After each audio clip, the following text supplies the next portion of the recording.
We begin by electing the committee chair. Any nominations, please? I'd like to nominate Councillor Alex Powell, please. Thank you. And could we have a seconder? Thank you. Any other nominations? Nope. Okay. As there are no other nominations, Councillor Powell, you are automatically elected chair. Please take your seats.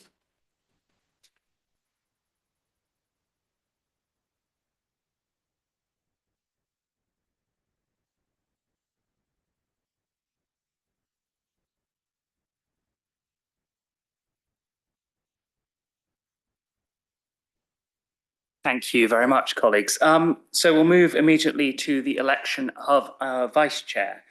Do we have any nominations for a vice chair? Councillor Ortega. Happy to nominate Councillor Rowley. Thank you. Do we have any seconds for the nomination of Councillor Rowley? Ask for other nominations. Apologies. Sorry, pardon. I'm confused. Sorry. Yeah, seconder. Thank you very much. Any seconders? Thank you very much. Are there any other nominations for vice chair? Seeing none, I confirm Councillor Rowley has been elected vice chair.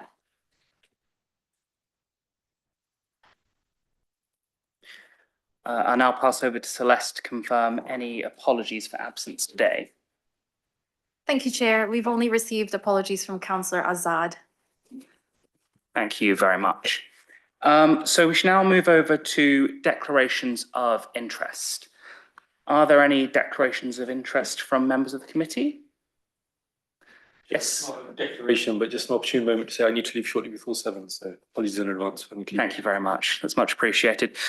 Just in the interest of fullness, I will declare that I am an employee of Oxford Brookes University, which is mentioned in the local plan. I have discussed it with officers, and since there's no matter under decision for this committee, we agree it's not problematic, but in the interest of transparency. Trustee of the People Community Centre, again, I don't think it's. Just put your mic on, please. Okay, I'm a trustee of Littlemore Community Centre. So. Thank you, Councillor Stairs, much appreciated. So I'm aware that we had a few issues from members with access to materials. In the interest of allowing proper scrutiny of items, I was therefore minded to propose, if the committee is minded to do so, that we adjourn for around 10 minutes just to allow members to ensure they're fully comfortable with questions they wish to raise. I appreciate 10 minutes is not a very long time, but we do have a very packed agenda and I don't want to unduly delay things. But would members be supportive of a 10-minute adjournment? Well, since yesterday evening, I've been trying to get onto the agenda paper and the whole day. And at the very latest stage, I found out this ICT issue. And I had my day off to go through the paper, which I couldn't. And I think as a scrutiny matter, if you haven't read the paper, you haven't gone through the paper, how you are voting or scrutinizing something. So I would propose something different, that we should go only very necessary items and maybe defer some other items for next scrutiny or maybe reconvene. I do understand there is a cabinet clash for some of the reports, but if the scrutiny is messed up for technical reasons, and surely the cabinet should understand this. They are same sort of councillors and in same council. They should understand that it was a technical problem which they might have to reconvene to consider. So I am saying we should go through properly rather than just 10 minutes. I can just see the headlines of some of things. So I don't think it'll be enough for people to go through. And I made it very clear that if I am not, I haven't read anything, I haven't seen anything, so I'm not part of that scrutiny. I'm just sitting next to pillar, a pillar, another pillar next to pillar. Thank you, Councillor Altaf Khan. And I think the point is well made that obviously members need to have been able to see papers in order to properly scrutinise. I think it might be useful, Celeste, if you could advise on which items are due at Cabinet next week and what the impact of such a decision would be. Yes, certainly, Chair. So the papers that are due at Cabinet would be the Leisure Investment Programme Update and More Leisure Service Annual Plan, the Local Plan 2042 Regulation 18 document, and the Annual Complaint Performance and Service Improvement Report. Those will be due at Cabinet on the 18th of June. Thank you very much. Therefore, given that the Cabinet will be seeing those on the 18th of June, I appreciate we maybe can't scrutinise them in the way we would ideally want to, but I do think there will be some value in us continuing if possible. And so I would like to return to the original suggestion, if that would be okay, of a 10-minute adjournment to allow us to consider. Councillor Altaf Khan, I completely understand where you're coming from, but I do think it's important we progress with our business. Is everyone happy, or would everyone be supportive of such an adjournment just to allow us to consider the papers for a little bit longer, particularly with the paper copies in the room? Thank you very much. Can we return then, please, at 20 minutes past 6?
we could please resume. I do appreciate that that won't have been necessarily all the time everyone will have hoped for, and that we are operating in a difficult situation, but we shall now proceed. Just in terms of housekeeping, we need to make a little bit of a reordering of the agenda.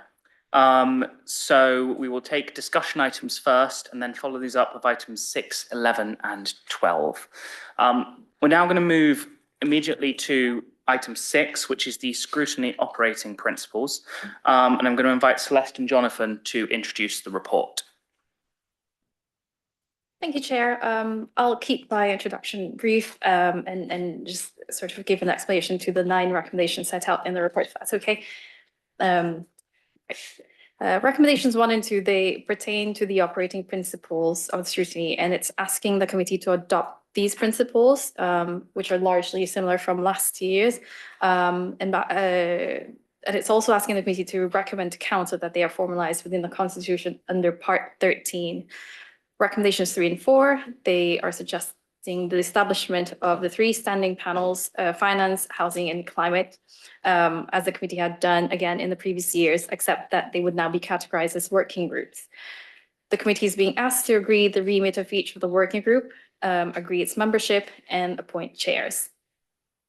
Recommendation 5 seeks the committee's agreement to re-establish the annual budget review group to examine the council's budget setting for the next financial year. Similar to last year, it is suggested that the members of the Finance and Performance Working Group are appointed as its members, with the full scope of the review group to be agreed at a future committee meeting. Recommendations 6 and 7 are more administrative. The committee is required to agree the set of dates which are in the report for the working groups throughout the municipal year, as well as agree the preliminary scrutiny work plan covering this period up to the September 2025. I would just note that there was a revised work plan that was published as well and circulated earlier this today. So this is set out in the appendix 2. Any changes to the program will be consulted with the chair or the vice chair. Recommendation 8, so it may not always be possible for the working group, particularly the finance and performance working group's recommendation to be brought back to the committee for approval before they are advanced to the shareholder and joint venture group. So for this reason, there is a recommendation that seeks agreement from the committee to delegate authority to the scrutiny and governance advisor in consultation again with yourself, Chair, to endorse and forward these recommendations to the shareholder without any delay. These will then be reported back to the committee at its next meeting. And lastly, there was, as mentioned, an addendum that was published and circulated earlier setting out recommendation 9, which is to agree the terms of references for the 3 working groups. Thank you, and happy to answer any questions if there's any. Thank you very much. Can we firstly consider whether there are any questions from the committee?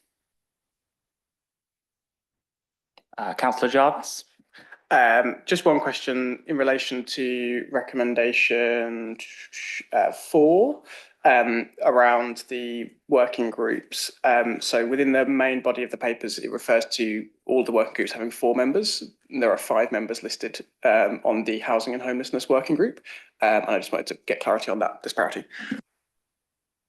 Thank you, and through you, Chair. So while we did have best practice of 4 members, we have pretty much extended it that it would be 1 member per political group per working group.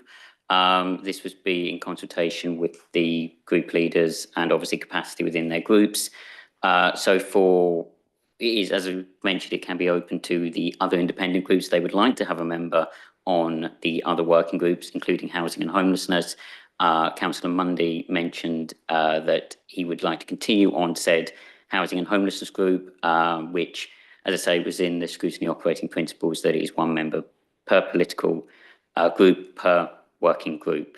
As just for clarity, these scrutiny working groups are in a way non-political. They are there to reinforce and advise the scrutiny committee to ensure that the cabinet and the council are making sound decisions. So that's again why, even though the body of the report does mention 4, as I say, it is open to each group to nominate a member if there is capacity.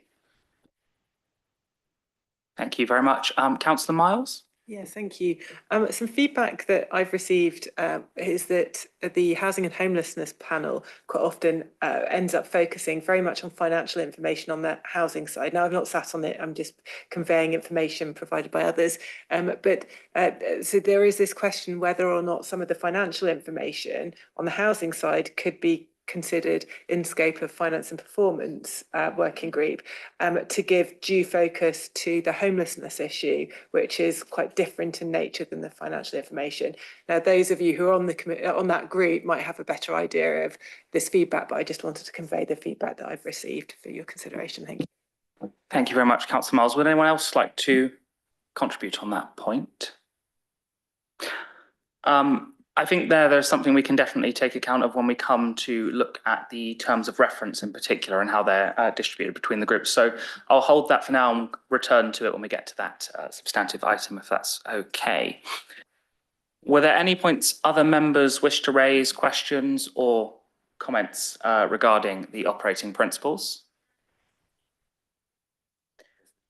In that case, I am going to propose that we firstly consider recommendation 1. I would propose we adopt recommendation 1. Is there a seconder for us to adopt recommendation 1? Councillor Rotino, thank you very much. Are members happy to please show by raising their hands if they're in favour of adopting? Is unanimous. Thank you very much. Oh, I apologise, Councillor Altaf Khan. Are you abstaining? Yeah. Thank you very much. I declare I will stop. Thank you. Make sure that's preserved for the record. Thank you. So we'll then move to recommendation 3, and I apologise, we're going through these in a slightly non-numerative order, let's say. That's just for the functional purposes of allowing us to debate the different elements in the right way. So if we could then move to recommendation 3, which is to establish the finance and performance, housing and homelessness, and climate and environment working groups for 25-26. Now, this also notes the remit set out in the paper. So this is where Councillor Miles' point would become relevant. Councillor Miles, you raised it as a question. Were you minded to sort of formally propose a change to the remits, or was it more just feedback for the room? Yeah, having not sat on that group myself, I don't feel comfortable necessarily formally proposing that. But if someone does, who sits on that group, would like to do that if they think it is of value, thank you. Thank you. It's definitely something we can obviously preserve for the record, and that future sitting of this committee may want to revisit, but I'm not seeing a concrete proposal at this time. In which case, I would propose that we adopt recommendation 3. Is there a second? Councillor Jarvis. Can everyone in favour please show by raising their hand? Thank you. Abstentions? Thank you. Might have voted against. Or votes against, indeed. Thank you. Yes, please do. To the committee, just to come back on the point that Councillor Miles has said, just to clarify, ultimately the committee has the power to delegate work to its working groups anyway. And if this is the wish of the committee, obviously, then you are, you know, it is within your gift. But what we'll do is we'll take it away and work that into the programme throughout the year. But yeah, just to clarify that point. Thanks. Thank you very much. That's very helpful. So we'll then move to recommendation 9, which is to agree the terms of reference for the working group. So this is set out in the addendum. And this was, I believe the addendum was circulated today, is that correct? Yes, so this is the addendum that was circulated today. This basically just sets out how the groups are to operate, including the number of members, choracy and chairing arrangements. So this is in the spirit of what we've already agreed in recommendation 3. I propose that we adopt that recommendation. Is there a second? Yep. Councillor Rowley, thank you very much. Can I again have a show of hands of those in favour? Thank you. A show of hands for abstentions? Yeah, you make my permanent Okay. voting. And if people have read these addendum and appendixes, they should be voting. Otherwise, it's just, I think, formality show, which is, I don't think is democratically correct. Thank you very much. And we'll note a standing abstention for future votes. And I do appreciate your position. Thank you. So we now move to consider the members and the appointment of chairs for the working groups. So the first step is that we need to agree the membership for each working group. We firstly move to discuss the members of the Finance and Performance Working Group. This is Councillor Fry, Councillor Smelton, Councillor Jarvis and Councillor Yateman. I propose that we adopt that membership. Is there a seconder? Councillor Rotino, thank you very much. Can everyone in favour please show? I clarify, this is discussed in our groups, and I know who the member is and we have appointed. So I'm voting for that because this is something is being discussed in our political groups. This is not part of the reports, yes?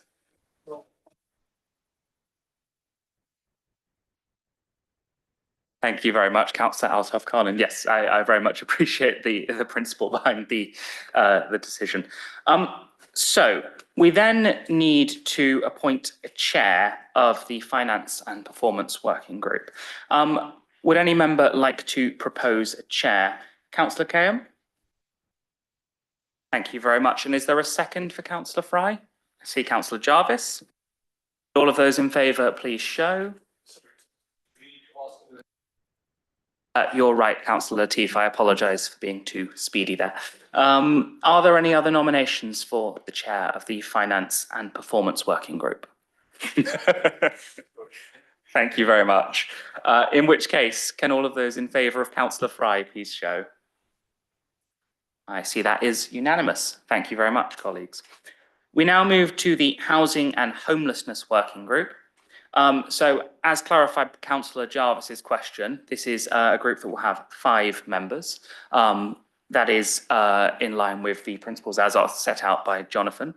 The proposed members of this group were Lizzie Diggins, Theo Jupp, Rosie Rawle, Anne Stairs and Ed Mundy. I propose firstly that we accept this membership. Is there a second for this motion? I see Councillor Ottino. Thank you very much. Can all of those in favour please show? I see that is unanimous. Thank you. We then need to move to the proposal of a chair. Would any member like to propose a chair? Councillor Graham? Thank you very much. Any second for Lizzie Diggins? Thank you very much. Councillor Ottino. Would any other member like to propose Theo Jupp? Thank you very much. Councillor Mundy, is there a second for Councillor Jupp? I see Councillor Miles. In that case, we now need to vote in turn. Yes, and any further nominations? Any third candidates in the ring? I just wish to give me 1 second to confirm with Celeste before we begin.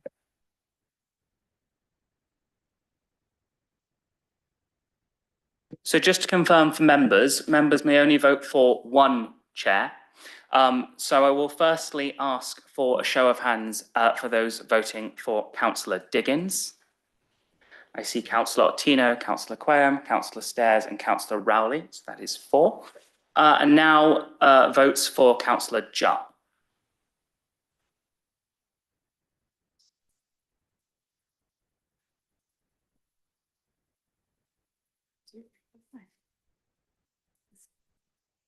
So that was 4 votes for Councillor Diggins and 5 votes for Councillor Jupp. So Councillor Jupp is appointed. I did vote. So that would be Okay, 6. Yeah, 6. my own vote was missed in that. No, don't worry at all.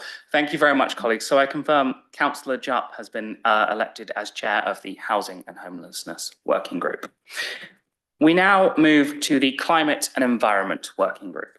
So again, the proposed membership of this group is Councillor Hunt, Councillor Miles, Councillor Robinson and Councillor Harley. I propose we adopt this membership. Is there a second? Councillor Latif, thank you very much. Can all of those in favour please show? That is unanimous. Thank you very much. Do we have any nominations for chair? Councillor Quayle? Thank you very much. Is there a second for Councillor Hunt? I see Councillor Ottino. Thank you. Any other nominations? Councillor Jarvis? Councillor Miles. Thank you very much. Is there a second for Councillor Miles? Councillor Altaf Khan? Thank you. So again, we will vote unless there are any further nominations. Thank you very much, colleagues. So as a reminder, again, councillors may only vote for one chair. Could all of those in favour of Councillor Hunt please show? Thank you. And all of those in favour of Councillor Miles?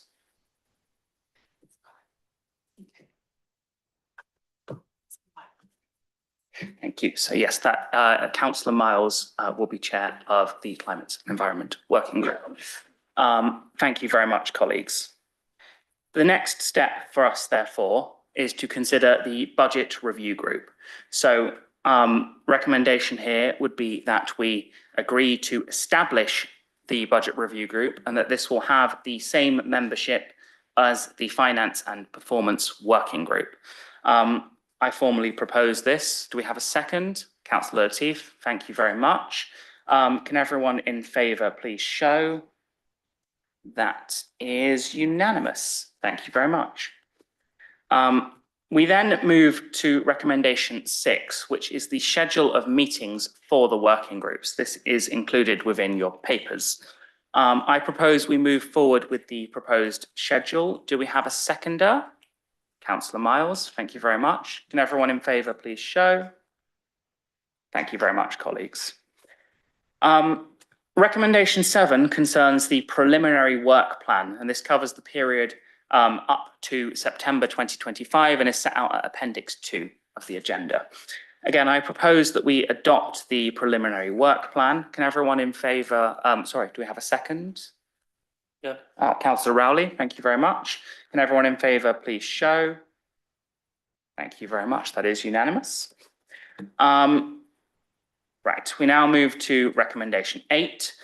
This recommendation is to delegate the authority to the Scrutiny and Governance Advisor in consultation with myself as chair to endorse and forward working group recommendations to the shareholder and joint venture group. This is basically due to timetabling and the need to enable us to act in a speedy and efficient way. I propose we move forward with this. Is there a second? Councillor Ottino, thank you very much. Can everyone in favour please show? Thank you very much. The last item under, or last matter under this item is recommendation 2. This is the amalgamation of the operating principles of the Scrutiny Committee into Part 13 of the Constitution. This will basically mean that rather than having to discuss that as part of this meeting, it will be a standing part of the Council's constitution, if approved by Council in due course. I propose that we move forward with this, and just to note for members, this has been discussed as part of the Constitution Review Group, so it has also been discussed in that forum as well. I propose we move forward for this. Is there a seconder? Councillor Miles, thank you very much. Could all those in favour please show?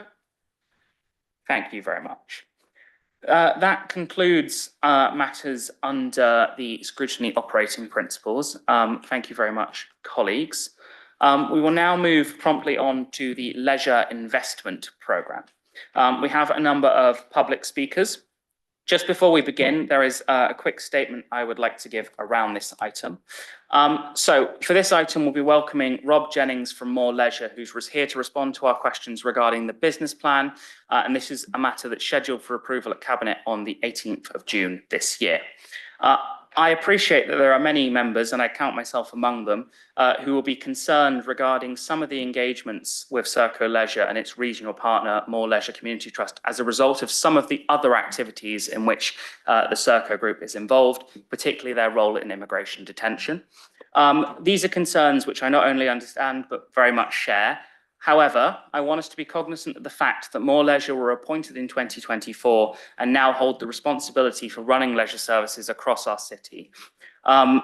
In line with this and the purpose of the committee to act as a critical friend to Cabinet, I'd ask us that we try and keep today's discussion as firmly focused as we can on the matters considered within the report. particularly with the operation of the city's leisure centres. In essence, today's meeting is not the appropriate forum for us to revisit the procurement process or to discuss the other businesses under the Serco umbrella. As such, I ask that we do try to the extent possible to keep our remarks on the matters considered under the report, particularly scrutinising the work of More Leisure. I'd also like to take this opportunity to acknowledge and thank Mr. Jennings for taking the time to join us today. And I hope committees will join me in this and to the extent possible, as I say, keep matters to the report itself. I now invite Councillor Monconge to introduce the report. Thank you so much. I couldn't agree more with you, Chair. It's quite important to keep the matters and discussion into the performance of More Leisure. Firstly, I just want to thank our officers, Hagan and James. They have done incredible job. We are now in the second year of More Leisure contract. You might have seen the changes actually that is happening compared to the previous provider. Now, I just want to specifically pay my special thanks to Rob. Rob has done an incredible job since taking over as a contract manager. And it's quite special to us just that is able to join us in this room. We have been operating quite well with him. I've met him on several occasions. Lastly, when we are opening the soft play at the Leisure Centre. The report in front of you is going to be considered by the Cabinet as it is written. Basically, there's a lot of good things highlighting what has previously been done. And also, the service plan, that's the plan for 2025-2026. There's a lot of good things in the report that you can't go through, but in the report, what I can say and what is quite important is we will be doing this annually just to keep an eye on More. We've learned a lesson with the previous provider, and this is the best thing that we can do. By coming to the Cabinet and to the scrutiny, we'll be able to tell and see if actually they are improving in their services or they are not improving in their services. We have seen, just on summary, the improvements they have done so far. For example, the new gym equipment, opening of Expo on time. We have seen the increase in numbers of swimming lessons and lots of good things in there. So this is my intro. Thank you. Thank you very much, Councillor Monconge. Does Hagan or James have any further points to add to the report? I can see you both online. Good evening, Chair. I would just add that obviously we're delighted to have Rob here today. Rob obviously is the face of the contract. We've been working really hard with Rob. He's a great partner to work with. Clearly, there's some great stuff that's been delivered this year, but we do know that there's more stuff to improve on. So we're here today, obviously, in good faith, and we'll listen to questions as asked. Thank you very much. Unless there are any further comments from officers, I will now invite Rob to speak. Good evening, Chair. Good evening, everyone. Thank you for taking the time to allow me to speak. I guess just really as a bit of an overview for us. Year one of the contract was to establish a baseline of performance. We've already seen some large-scale investment go into the facilities and the leisure facilities for the Oxford community, with over £2 million already invested to date. We've seen growth in customers using the facilities around our health and fitness products and our Learn to Swim programs, which have grown quite dramatically over the last sort of 14 months of our tenure. And for me, the annual service plan that we present to you will allow both both OCC and More Leisure to work in partnership, ensuring that we can link into the council's active community plan and thriving community strategies. So that's the plan. Thank you very much. With that, I will open the floor to members for questions. If we can focus in the first instance on questions, we'll come back around to recommendations in due course. I'm going to try and take these in banks of three. So Councillor Ottino, and then Councillor Rowley, and then Councillor Jarvis. Yeah, and just to say thank you for all of you that have been involved in sorting out the refugee women only swimming sessions. I know that's there's been lots of complications, but I'm glad to see that it's been resolved. Yeah, so I think it's just starting on page 48. I suppose in summary, I think I'd like to see a bit more detail, I guess, in some of these reports. For instance, it says pool water features. So there's a bit more of an idea of what that is, a bit more detail. On page 49, I presume the 3% is a 3% increase as a target. It's not totally clear, but I assume that's what that is. And then just going down to the 51, page 51, again, it's quite sparse in terms of notes, actions. If we see this again, we'll see sort of more details about sort of things you've got as ideas. I assume you have got more ideas than's written on here.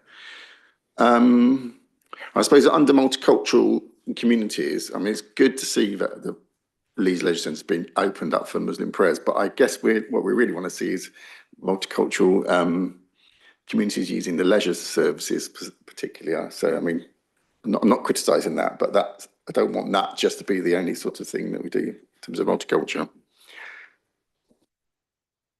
Thank you very much, Councillor Ottino. I'm going to come to Councillor Rowley and I'll go back to officers and cabinet members once we've had 3 questions, if that's okay.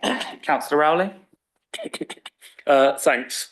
I don't want to go on too long. I've got 4 questions, if I may. Page 40 and the apparent, I say apparent, reduction in usage and membership. The leisure provider more say they don't have confidence in the previous providers' figures, but the evidence offered for this is anecdotal. Now, as it happens, anecdotally, as a regular user of leisure facilities, that I agree, that's also the impression I got. But as Scrutiny Committee, as a committee that has the function of scrutinising the council's performance, I don't think we can settle for anecdotal evidence. So what is being done to gather a more robust data on that?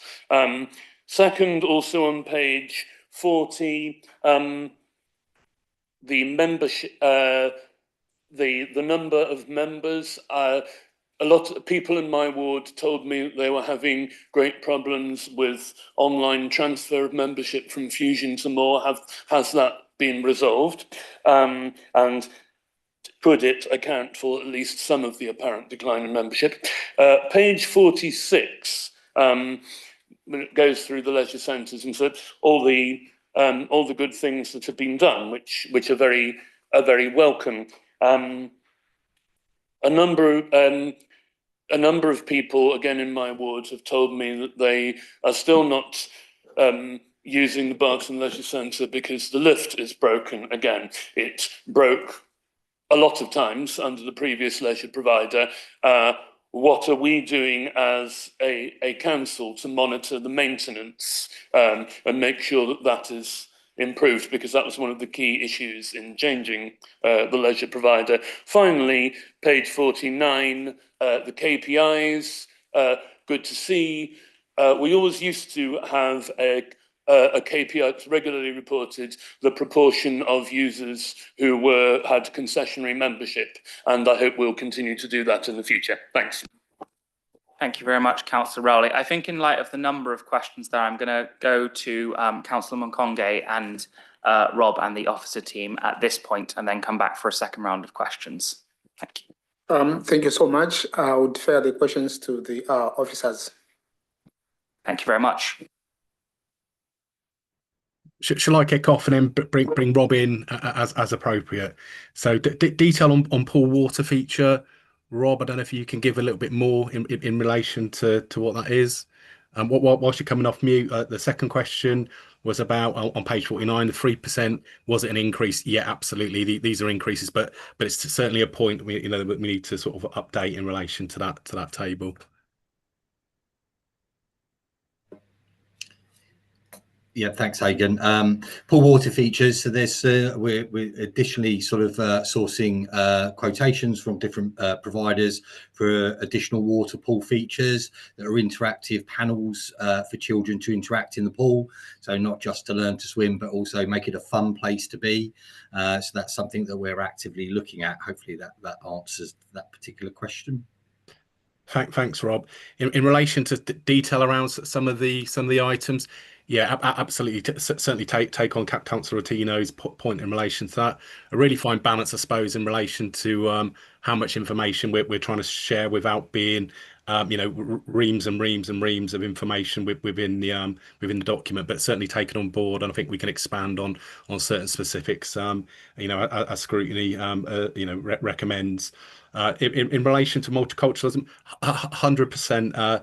We certainly agree in relation to that. We want the service to be very much accessible and inclusive, and we're working with More Leisure about how we really sort of make sure that is defined, whether it's through our case studies, through the Active Communities programme, and how we best celebrate and promote that, and obviously bring that back for next year to More Leisure, whether that's in video format, whether that's with some data, but or a mix of those things for next time. Moving on to Councillor Rowley's questions. So reductions in usage, and I suppose how do we evidence that? So in the last year of the contract, obviously with Fusion Lifestyle, it obviously became very difficult to gain the right access to get the right information. That is standard really across contracts across the country coming into last year. However, the client team did client audit each of the facilities on a monthly basis. Now that again, simply I think to Councillor Rowley's own sort of understanding and use of the facilities, that did show a decline in usage. That didn't tally up, so we challenged obviously throughout the last 6 months around how we could get better, robust information. That wasn't forthcoming, obviously, towards the end of the contract with Fusion Lifestyle. The number of staff that Fusion Lifestyle had in place had decreased. Their performance information, again, we didn't feel at the time was robust. And although we escalated it, we got to a stage, obviously, when the contract ended, where there was not enough information to satisfy the officers that this was robust going forward. So we were out of contract now, so we're not in a position, I suppose, to have any leverage over Fusion Lifestyle going forward. In relation to the number of memberships, so yes, I absolutely recognise that there certainly were some membership issues at the start of the contract.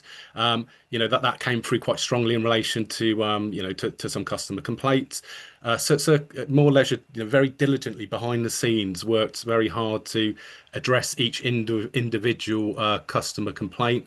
And as far as we are aware, this now seems to be in a much better position.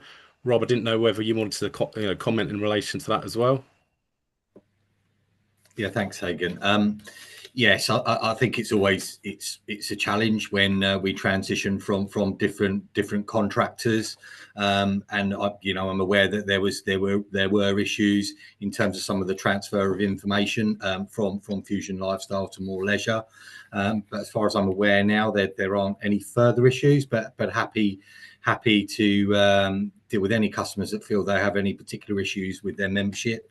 And for us as we challenge, the challenge is moving over from systems, and when we move over to different computer and entry systems, I think in terms of some of the patronage detail, I think some of that information wasn't at hand for us, and that's probably reflective in some of the year one figures. But moving forwards, I think we've got confidence in the processes that we've got, and we recognise the numbers that we're able to put forwards that represent a true reflection of the current sort of patronage position in year one. And picking up Councillor Rowley's very apt point about the lift at Barton. Yes, there is a recognition that there has been problems with this. It does get fixed, and unfortunately, it does seem to to be to be in a position where after a bit of a period, it will then unfortunately break down again.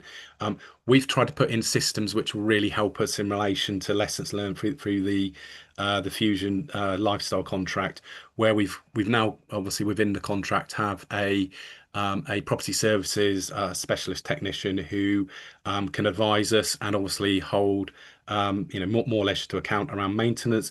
We meet monthly in relation to ongoing governance around maintenance. So all of these type of items are being picked up. We recognise that this one is really important in relation to accessibility. We're currently exploring different options around how do we re-provide this, maybe in a slightly different way, because clearly the current solution isn't working at the moment. So that is on our record.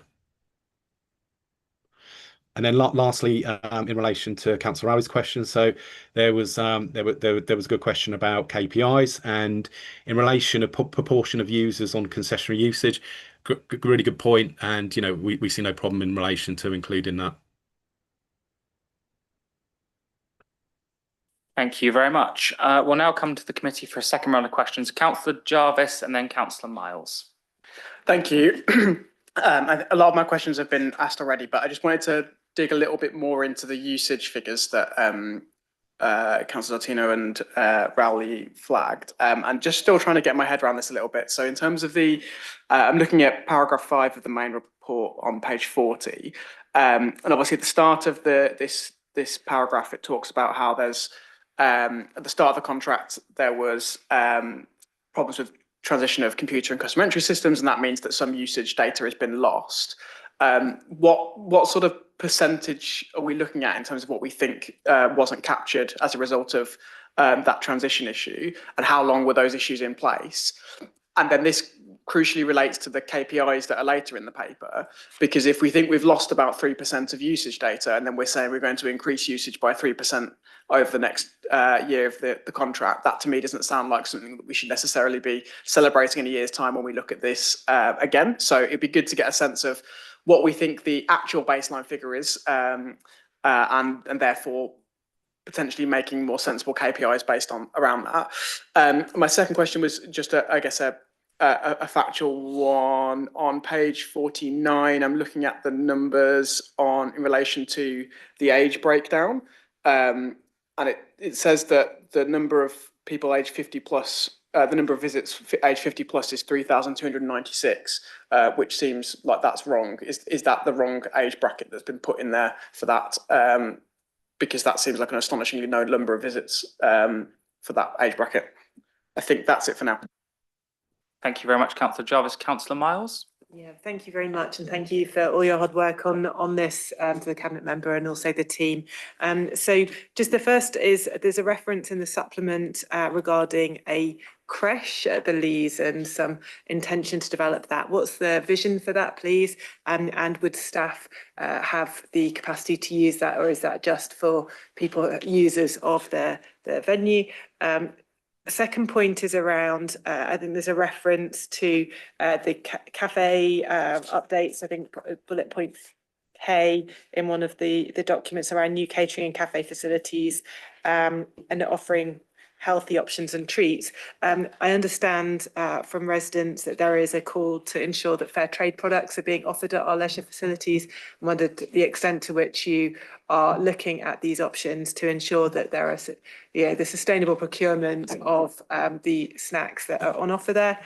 The third point is I noticed on the RAG rating in one of the appendix that there is an issue highlighted in red in the 0 to 11 age group, and I know that some of what you're doing is addressing directly this group, so just wanted to clarify why that's sort of red. But also I think I've mentioned before I'm very passionate about athletics, and wonder whether you've been considered usage of the sports hall for setting up sports hall athletics as an activity to target this age group, because it seems to be a good sort of activity for children of that age.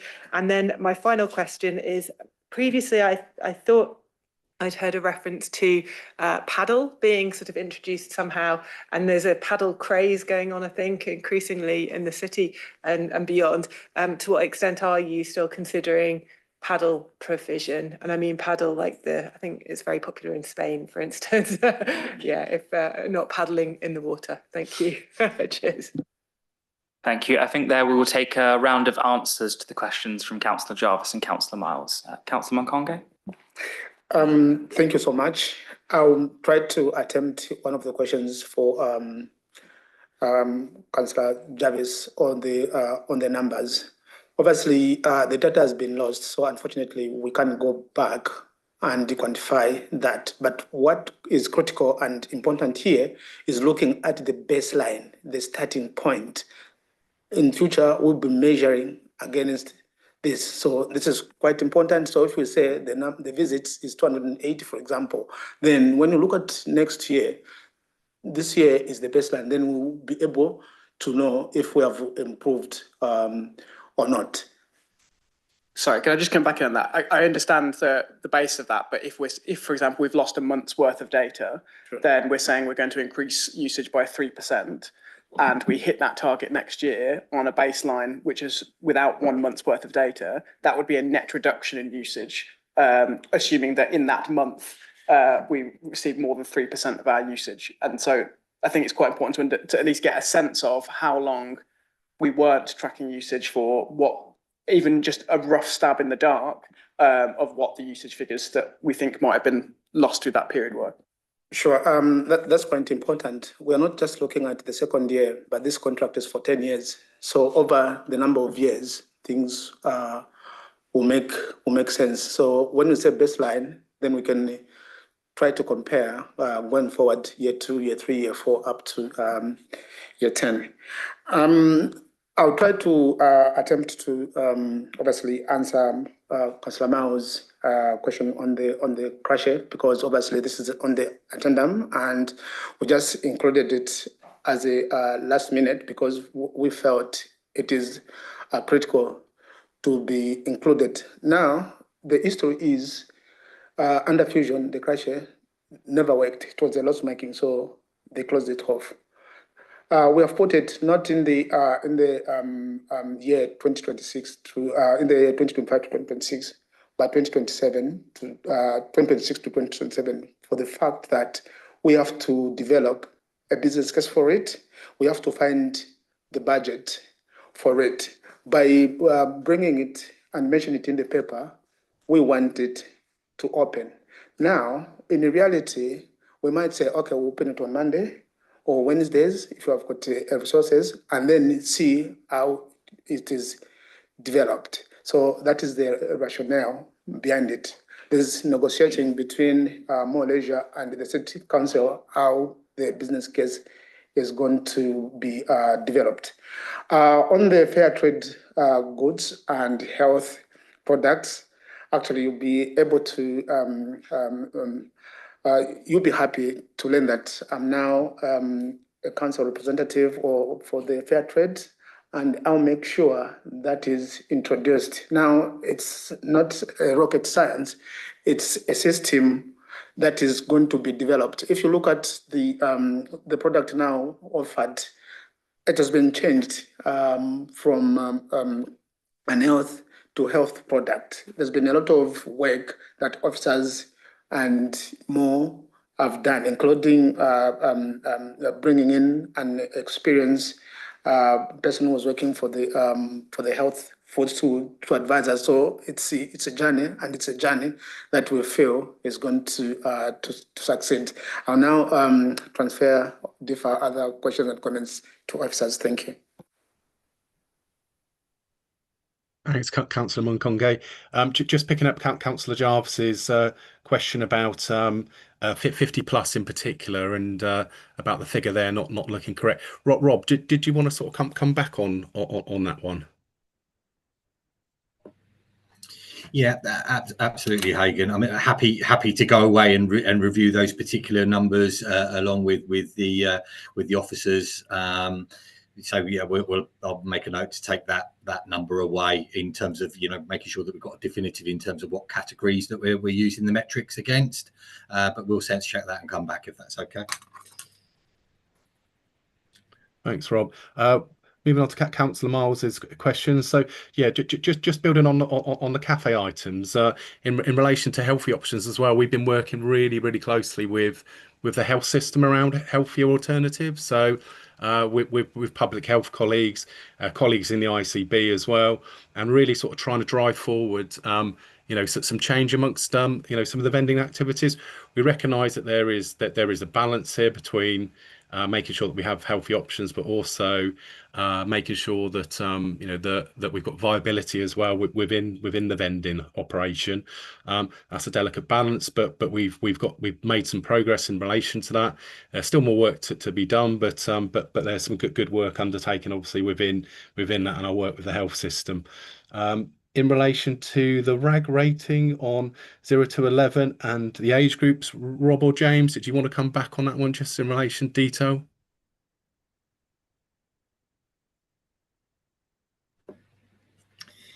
Yeah, absolutely. I can come back on that. Again, as a part of our service provision, we constantly monitor in terms of our programs, both dry and wet side programs. We absolutely endorse any additional activities that we can operate for a key user group in the 0 to 11 years. So in short, absolutely, we do review the programs. We can look at different formats of programs for that particular age group and category.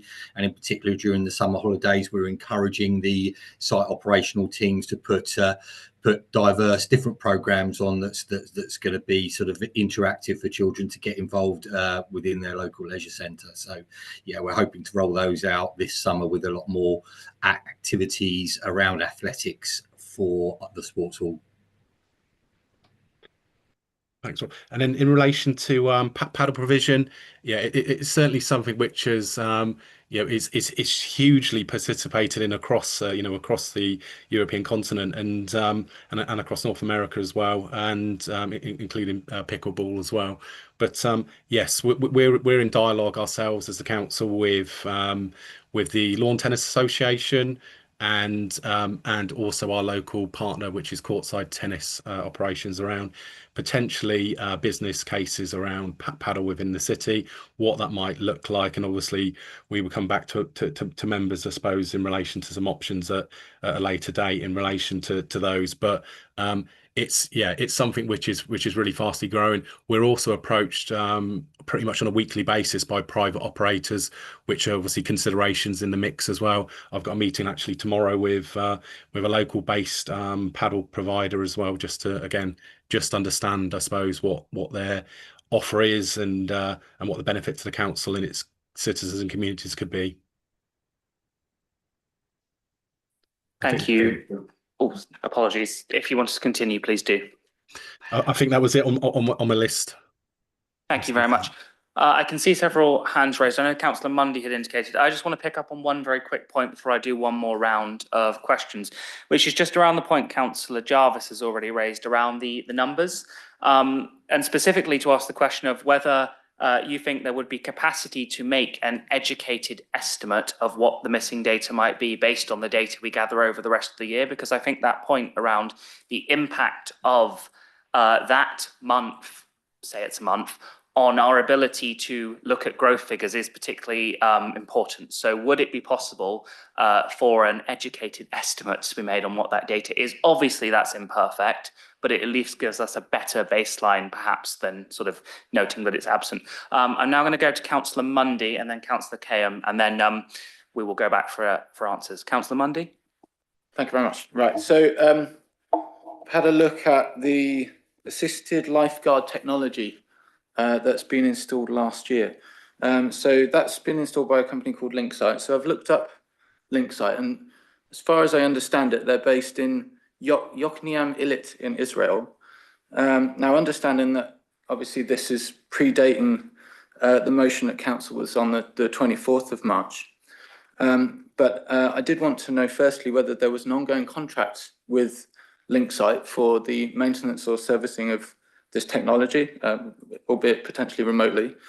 And if the motion of 24th of March, which among other things, goes into cutting ties with companies where there could be a credible risk of complicity in violations of human rights abuses and violations of international law, and whether other companies had been considered as part of a contract rendering. Now, in asking this question, I'm not passing my own judgment on Linksite. I'm not saying that any company that is based in Israel is inevitably going to be complicit in these things. I'm just asking this question as a point of whether this has been looked into, and whether indeed, for example, the company may have profited on the prescribed activities such as I described above. So I hope that's kind of clear on that. Thank you. Thank you very much, Councillor Mundy. We'll go to Councillor Kayham and then we will go for a round of answers. Thank you, and thanks for this report. I was really happy to see, and especially I've been speaking with James and Chewy about the expansion of women's swimming lessons, so I think that's really good. I had two questions. The first one is, can you just explain the kind of influence that you have on membership fees and the costs of the activities? Because you mentioned in your report the health inequalities across Oxford, and two of the sites are in areas such as Barton and the Lees, and it'd be quite helpful to wonder whether there's a possibility, other than the concessions that are already there, if there can be lower kind of prices or something to encourage people within those areas to go even more, because it's so convenient for them, and there's a lot more inequality in those areas in particular.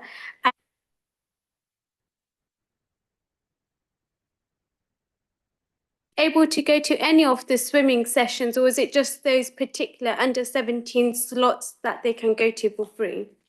Thank you. We will now go to Councillor Monkonge and the officer team for a round of answers. Thank you very much. I'll attempt to answer Councillor Asima's questions. On the fees, I circulated an email. There's actually 15,000 available for communities, so they can apply. If there's anyone who is struggling or who can't pay, if you can get in contact with us.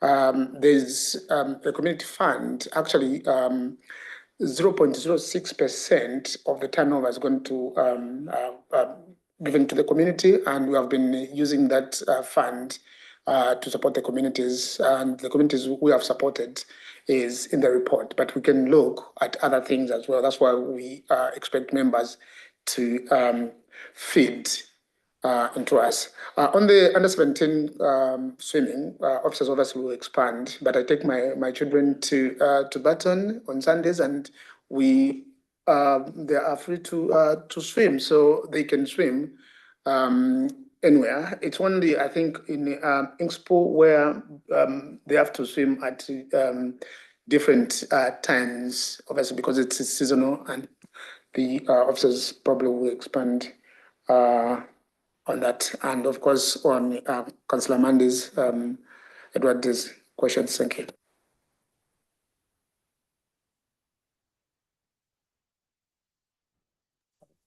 Yes. Did Councillor Monkonge have an answer to my question?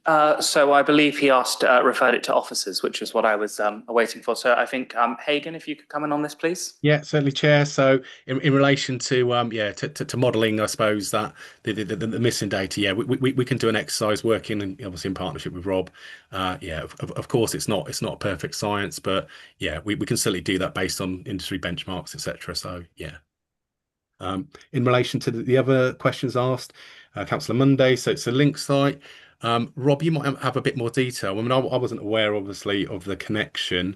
I'm certainly sure that obviously they've got departments obviously within the UK, and this is something which is, I suppose, recommended by Swim England, which is a national government body for swimming, and also the Royal Life Saving Society as well. So it's something which they've tried and tested in relation to operation. And I think, Rob, you can probably give a few more details about how it works in practice and where it is within the industry, how many other competitors there are? Yeah, of course. Yes, we do operate Linksite as a part of assisted lifeguard technology. It's very much cutting edge in terms of, as it states, it's not to replace lifeguards, but to assist lifeguards in terms of dealing with pool rescues and pool issues. It's a very sophisticated system, and we've we tendered the best source of technology out there that would benefit the leisure provision that we operate in. So it is RLSS endorsed, and RLSS are a part of the National Pool Lifeguard qualification status. So it's endorsed by our national governing body that we operate, and it is the latest technology to assist lifeguards to deal with any eventualities in the pool. So we're quite satisfied with the technology, and we embrace it. But yeah, that's basically been tendered now, and we do operate that in a number of the sites across the leisure provision. So I suppose in summary, in relation to Linksite, whilst I can completely understand that Councillor Monday's concerns on this, it's actually a piece of technology which could save lives rather than anything else. So and it's industry recommended, so it would be something we'd usually sort of work towards. And then lastly, I've answered all the questions there. Once they've completed all rounds of answers, Councillor Monday, I'll come back to you. And then I suppose Councillor McCongay answer most of this, but in relation to sort of concessionary access and enabling, Councillor McCongay obviously mentioned, our in-kind offer, which is through obviously more leisure, but we also have concessionary access through the bonus slice card as well, with free swimming obviously for under 17s. We also got programs such as You Move, which again provide good access as well.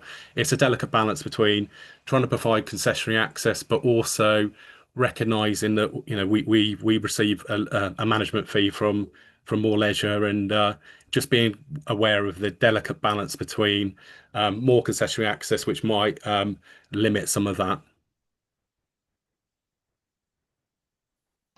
Thank you very much.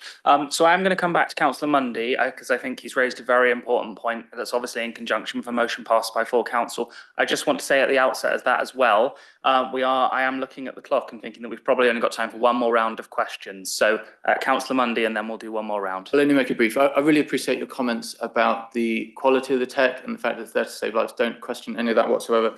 And I'm sure it was rigorously pursued in terms of what it offered to the safety of people going to the pools.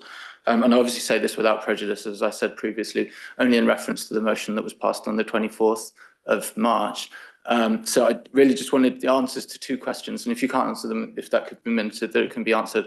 Number one was whether there is an ongoing contract for the maintenance and servicing of this technology, and number two, whether there's been any investigation from our part as to whether that contract would comply with the motion that was passed on the 24th of March. Thank you.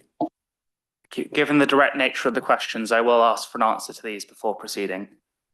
Yeah, no, thanks so much. Rob, can you answer in relation to any maintenance contract that will obviously be held by yourselves?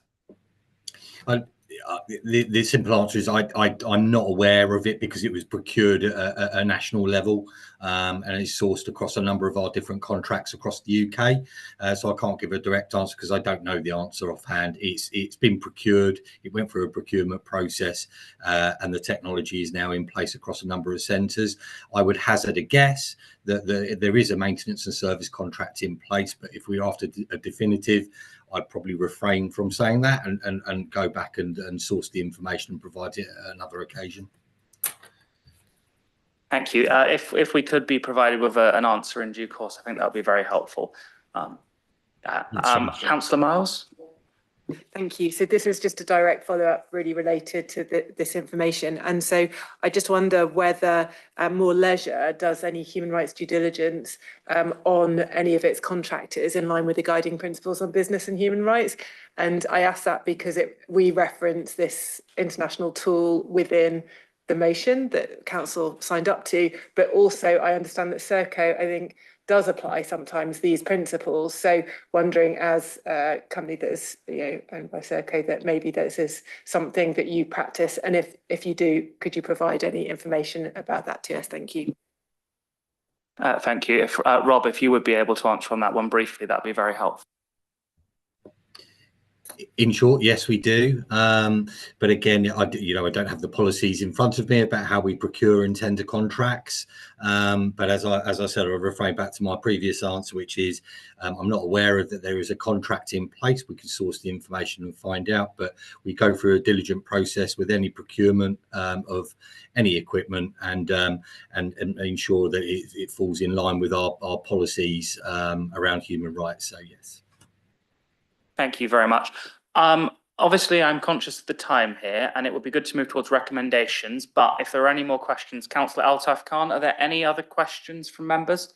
Okay, this will be the final question. Following from the two comments already being made, one about the cultural and different people and the prayer room, and then there was a comment about the ladies swimming lessons. But what in the past I've been hearing is the missing of the ladies only session one night, as it used to be at the Temple Cowley, where a lot of people protested, and that never was provided in any of the either the Blackbirdies or Barton, wherever.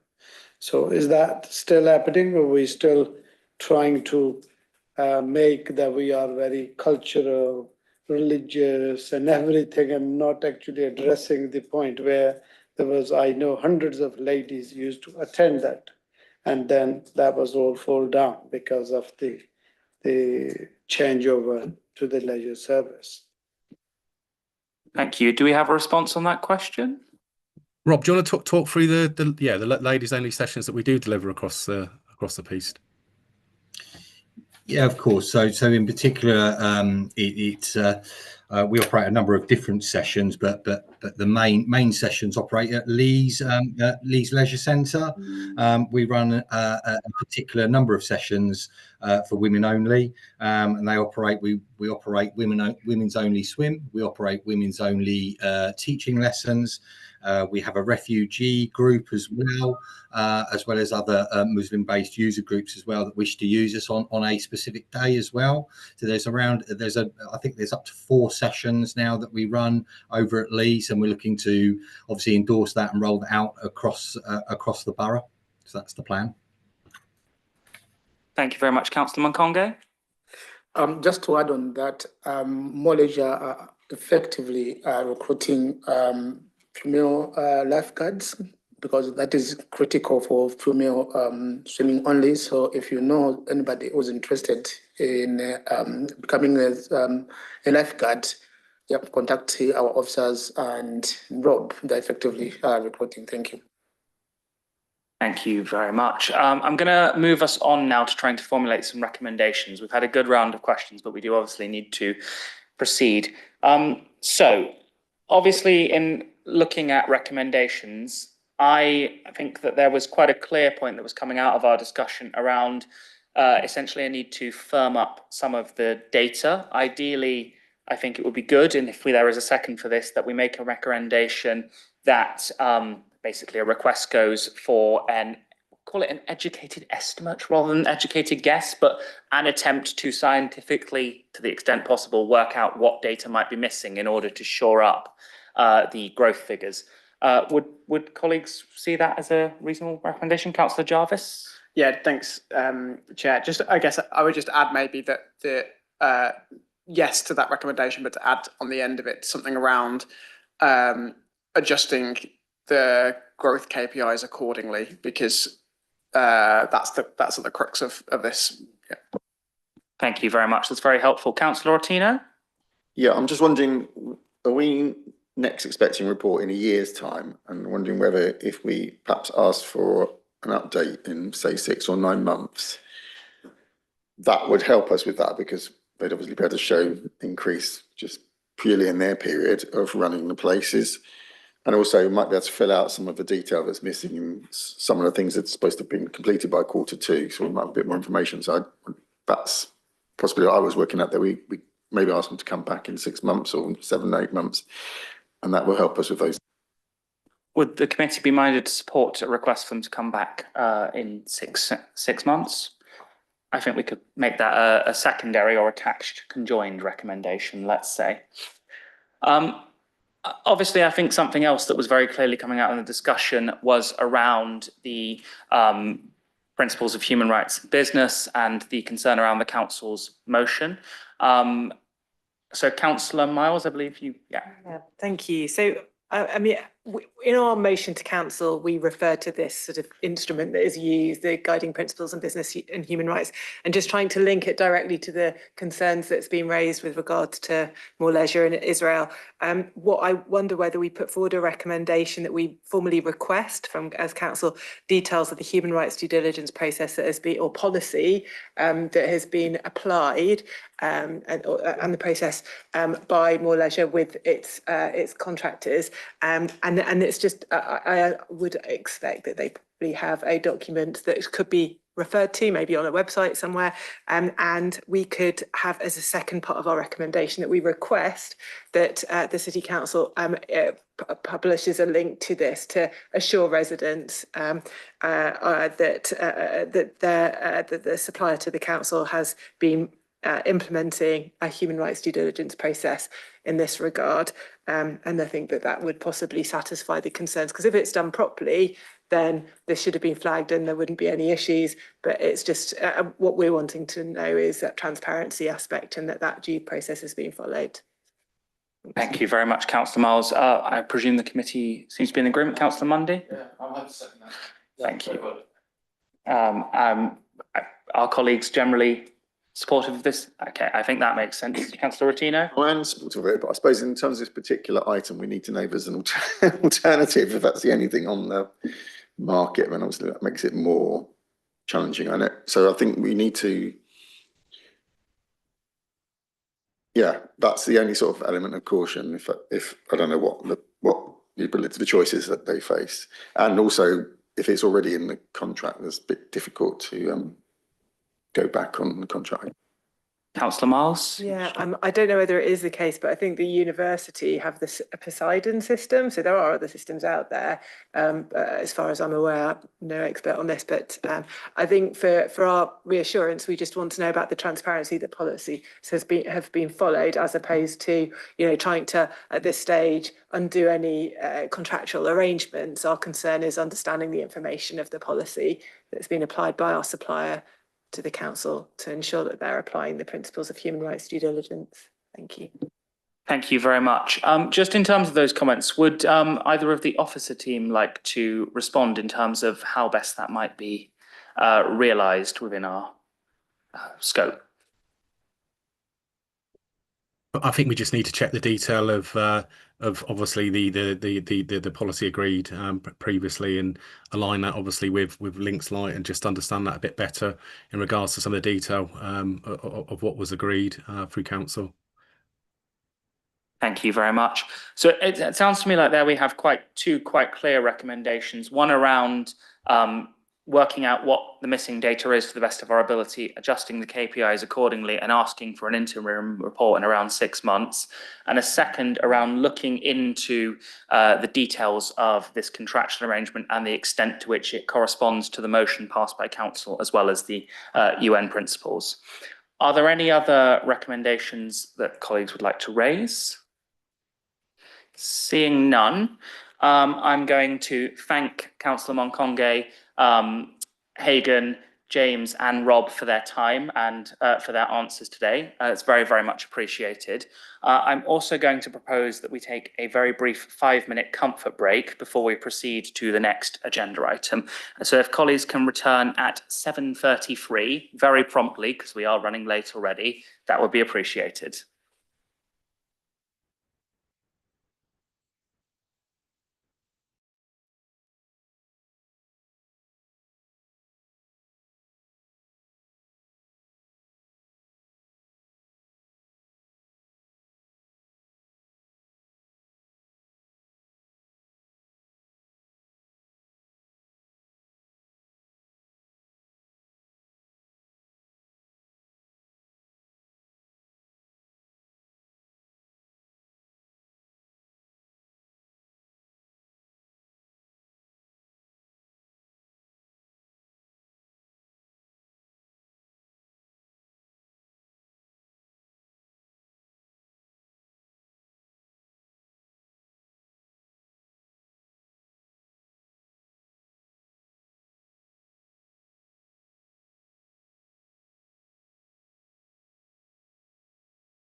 Thank you very much, colleagues. If we could return to our seats and resume.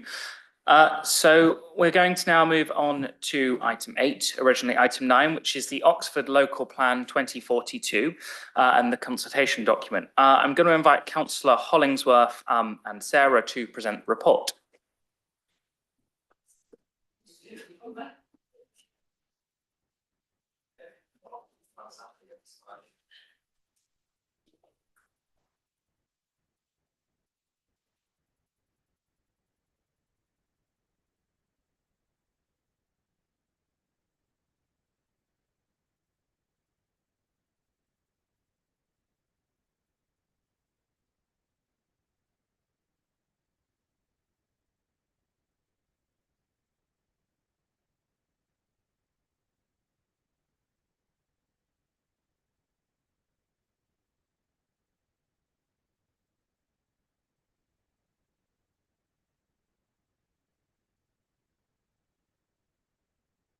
Thank you very much. Whenever you're ready, we are happy to hear from the report.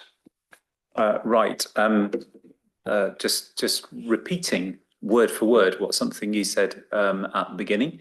I am a councillor, Alex. I am also an employee of Oxford Brookes University, and I do not believe that I have any items of interest with this, which are sufficiently conflicting that I cannot take part in this discussion, if that's acceptable. Thank you very much. Absolutely. Very much. I shall do a brief introduction, and then I think our collective experience of doing this with scrutiny meetings is well into double figures, I think, over many, many years. And what we find most useful is little introduction and then just responding to questions rather than trying to predict where your questions are going to come from. And so this is the Oxford Local Plan 2042. It is effectively, of course, a replacement both for the Oxford 2040 local plan, which ran into some, I thought, slightly unfair, but there it is, judgment about how the housing need calculation was carried out. Seems to be sort of finessing on detail in an unnecessary way, but anyway, we move on. More to the point, our current local plan is the Oxford Local Plan 2036. It is 5 years and a week or something of that sort old, which means it is overdue for replacement by a week, which is a lot better than most councils up and down the country, but nonetheless, we should be replacing it. And so our aim is to do this, the Regulation 18 consultation over this summer, absorb the comments on that, respond to them, and then go out with the Regulation 19 consultation in order to get the next local plan in front of a planning inspector. And I would say for those of you who like watching planning inspectors in action, you can go on YouTube and you can see South and Vale's local plans currently. It's around 8.5 hours a day of headlines and such like. I found it fascinating. Anyone who's interested in planning, I can recommend it for viewing. You may want to skip over the ad breaks though. Thank you very much. Presuming there are no further comments, I shall open the floor to members' questions. I'm going to try for banks of 3 again. Would anybody like to open us up? Thank you very much, Councillor Miles. Thank you very much. So I'd like to ask a question with regards to the bike parking standards, which is in page 308 and the appendix. My question, first of all, there is a reflection, which is that whilst there are a couple of the standards that have increased in this draft, based, I think, on the motion to council when we were approving the draft last time, there were a number of other categories that we would have actually liked at that time to also increase the capacity on, and there just wasn't time in that council meeting. But my reflection is that there is no change compared to the old plan of many of these categories, despite there being this huge policy push to get more people to be taking trips by bikes. And so my question is, have you reflected in terms of policy coherence on the bike parking standards for many of the categories listed here related to this increased potential demand for bike parking based on council's other policies, which is, I think, a specific number of trips to be taken by bike in the city, and to be increased over the time up until I think 2030 was the time frame. So that's my first question. Second question is, there's a reference to self-build, and there after 6 months, and this is policy H15, self-build custom house building.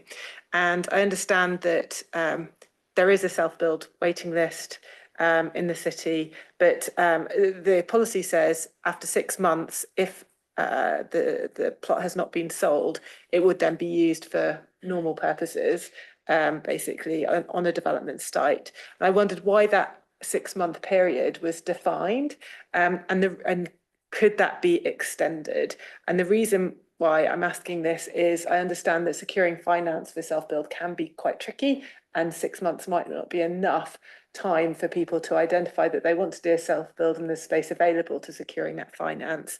And the third part of my question is around policy H14, which is older people and specialist accommodation. And there is a reference there to appropriate size and quality of specialist accommodation for older people. But from personal experience, looking at the size of rooms that dementia patients in care homes are required to live in, I would describe it as like a prison cell size. So what actually are you defining as an appropriate size and quality for room space for someone in specialist older people accommodation, please? Thank you. Thank you very much, Councillor Miles. Would anybody else like to put a second round of questions? Councillor Ottino? Yeah, can you clarify with the student accommodation and the accommodation linked to employers?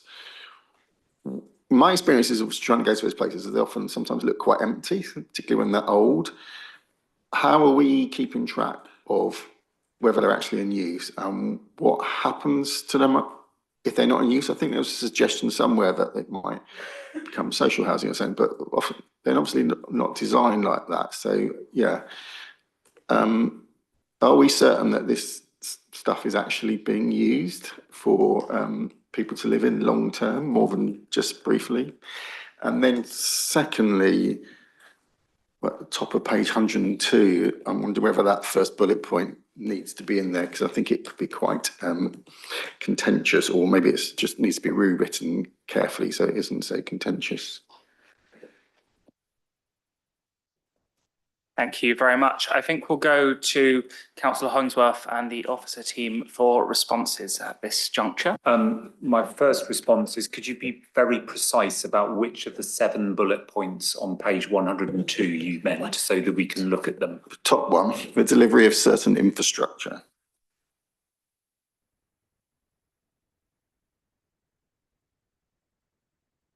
Right, there's checking. Right. Shall I start very briefly, the limited detail that I have, and then the cycle parking standards, the quick response to that, and I will get a more detailed response to it, is that first thing, that a policy that goes to a public hearing is subject to national policy levels, and the planning inspector will make a final, not decision, but recommendation back to the authority as to what an appropriate level is. So while one could, whether it's bike parking or something else, we could invent our own category, our own standard, which is way above everyone else's, but the odds are exceedingly low that that will survive a planning hearing, and then we will have a choice of either rejecting the entire local plan if the planning inspector recommends changing it, or accepting that change. And so there is always, when one is doing these things, a balance to strike about what is appropriate and what is not. We're currently at regulation 18, so this is about consultation. So obviously there are opportunities for people to consult, but equally there is time to consult with what is the likely outcome of putting such a proposal to a planning inspector, and that has to form part of the decision. So that's my general sort of principle of it. The actual detail of said policy requirements I will leave to Sarah to handle. On the self-build, I should declare a slight interest. My brother is an architect, did look very closely at the self-build sites at Gravens Hill in Bicester, and it was some years ago, and I completely acknowledge that then financing is incredibly difficult because lenders just wouldn't lend for self-build. That has changed, but nonetheless, the most important thing in this local plan is that we have a calamitous shortage of housing at every level, but particular affordable housing. And I would be very nervous about any policy which left sites sitting vacant longer than absolutely necessary for whatever reason when we need to get the housing built. So that would be my personal view on that. The older housing stuff, I think it's exactly the same answer as cycle parking. We could specify something higher, but the chances of that surviving a local plan hearing, I would have thought would be very low, given there's national policy requirements which are laid down in the MPPF or referenced in the MPPF. On the student accommodation and the employer policy, it is not a planning policy to look at the owner of a building and whether they've currently got something happening in their building. We could point to if there is something which is built as college accommodation, say, or built as a department store. Debenhams would be a good example. It isn't a planning policy necessarily to intervene. Certainly wouldn't put that in a local plan. There might be some CPO type process which one might arrive at eventually. That's a slightly different thing. So if the owner of a building has said this is a building for accommodation and then there's no one living in it, either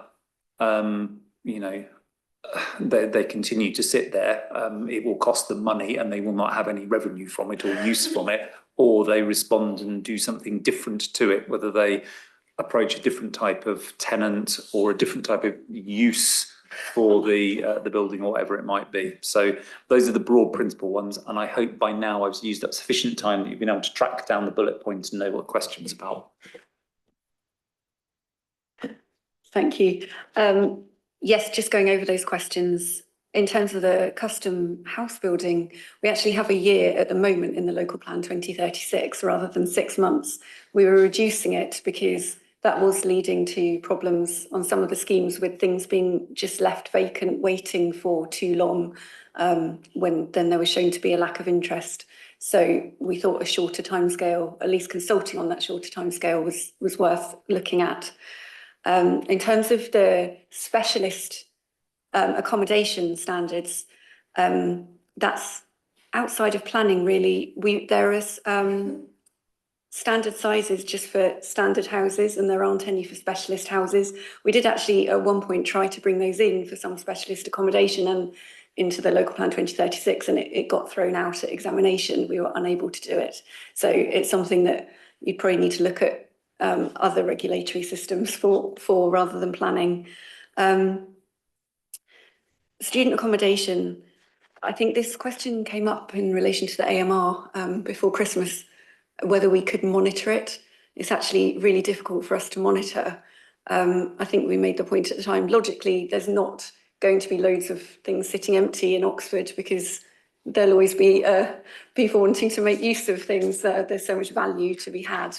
I don't think there's a big problem, but I mean, it could happen from time to time, but actually monitoring it is pretty impossible for us from the planning side.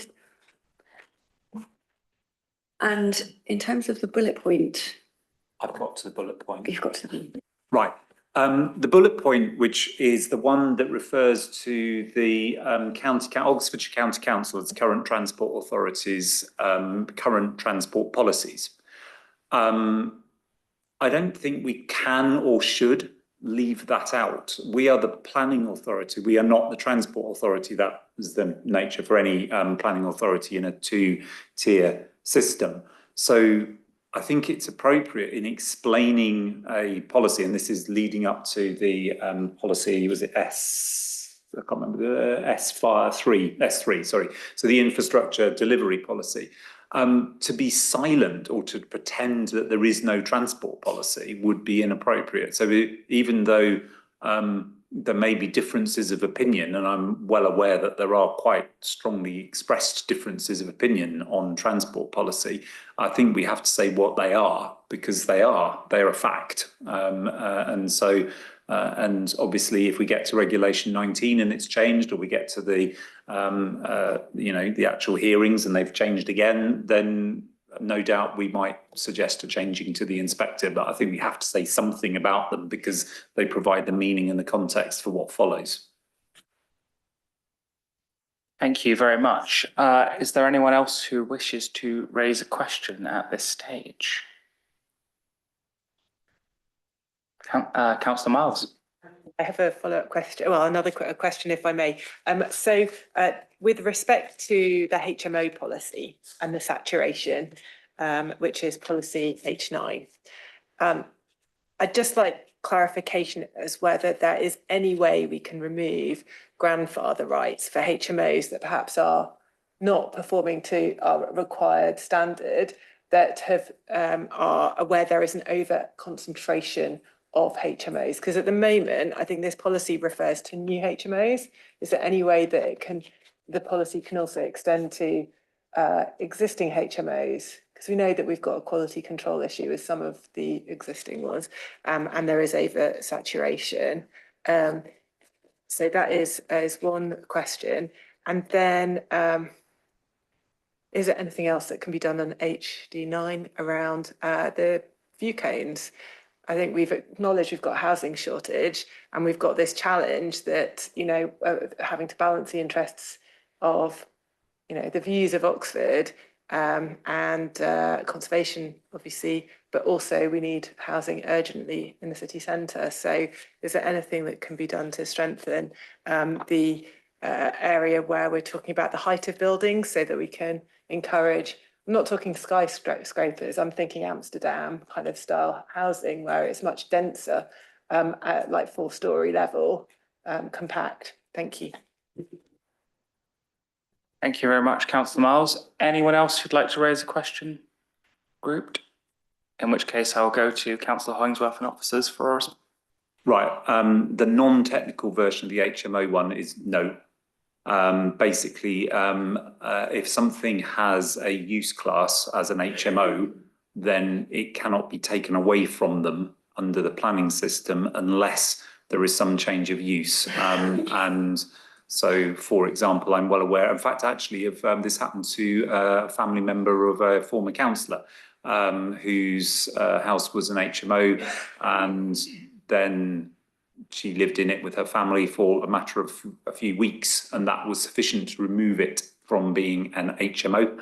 And then when she wished to move back out and make it an HMO again, she couldn't, because it was in an area with density. So that is the process, and unless I am missing something on that. On the view cones, first of all, the 2036 local plan made a very significant shift on the view cones, because we had the Carfax Tower 18.1, yes, 18.1 metres as a strict rule, which meant everything lined up at 18.099999 metres tall, which made for a lot of very tall, flat buildings. And the current DH1 policy actually fundamentally shifted that and said you can go taller than that if you're enhancing. So it actually moved away from the sort of fixation on nothing must be taller. That height, which of course is linked to the Carfax Tower, actually, yes, there are view cones, and yes, they are important. But if you look at the maps, you will see that those view cones are of the Dreaming Spires. That's what they're for, and they're quite specific to the centre. And they're also in places where if you look from them to the centre, you can have, and we've got good examples of this, of 4, 5, 6, potentially even 7, I imagine, storey buildings, which would not impinge on those, even though they're within those view cones. It will slightly depend on which view cone it is, and some are more sensitive than others, but it's perfectly possible. So, for example, looking at the view cones from the west, coming in over that way, you've got great scope. So certainly I would see Things like, well, the planning application at Oxpens, for example, is quite significantly high, and other ones in that area. And if one looks at Oseney Mead, for example, there is an extremely large blue rectangle, which is tall and deeply unattractive, used to print newspapers in it. And if Oseney Mead progresses, as I think it will, there's potential for much more attractive and reasonably tall buildings there of a variety of uses, dependent on the fact it's in a floodplain, for example. But the broad principle is buildings of height and density are important. And I will say this as a principle, and I've said it many, many times. What we need to look at is in a positive sense is planning applications which are of a high density and high quality. And interesting, and I say this as a member of the planning committee, there was an interesting one which came, and I suggested that the proposal to refuse it was perhaps one worded not quite as well as I would have liked. And you know, in the end, it was refused on those grounds. But the issue of density in the areas of very low density came up. And if you want to look at the areas of very low density, they are mostly, as they are in every city in this country, housing areas from 20s and 30s, because those are the lowest density. So you'll see East Oxford is pretty high, Jericho is high, even Littlemore in the village around Littlemore, that's pretty high. But if you then look at the areas, say Marston, not the old Marston, but new Marston, you look at Headington, the edges of Headington, not the old bits of Headington, you've got very low density. And yes, I think I personally would be very happy to see high quality architectural proposals there. Thank you very much. Any more questions from colleagues, or shall we move towards recommendations? Thank you very much. Is there anyone who would like to propose a recommendation? Councillor Miles?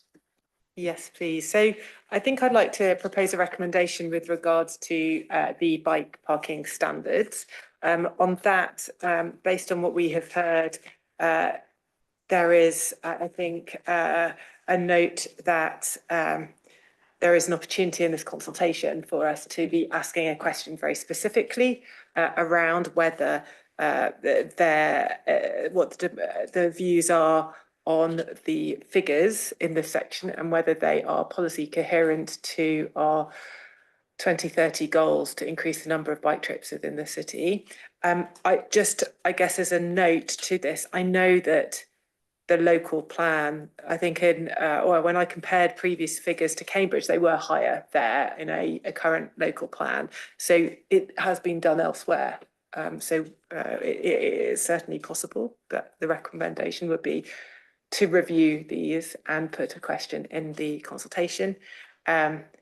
And ensure policy coherence as a second clause with our transport policy commitments towards goals of increasing cycle trips within the city.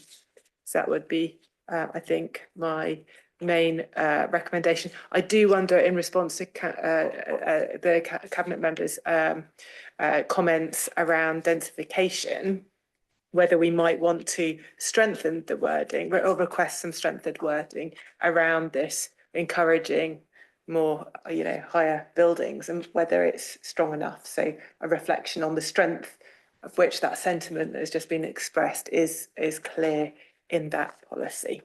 Thank you. Thank you very much, Councillor Miles. So I'm hearing two sort of distinct possible recommendations there. The first around the level of cycle parking effectively provided.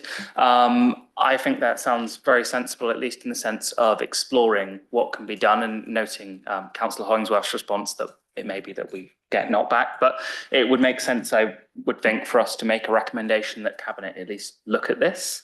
Would the rest of the committee be amenable to such a recommendation? Thank you very much. Councillor Miles, could you advise on the exact page number?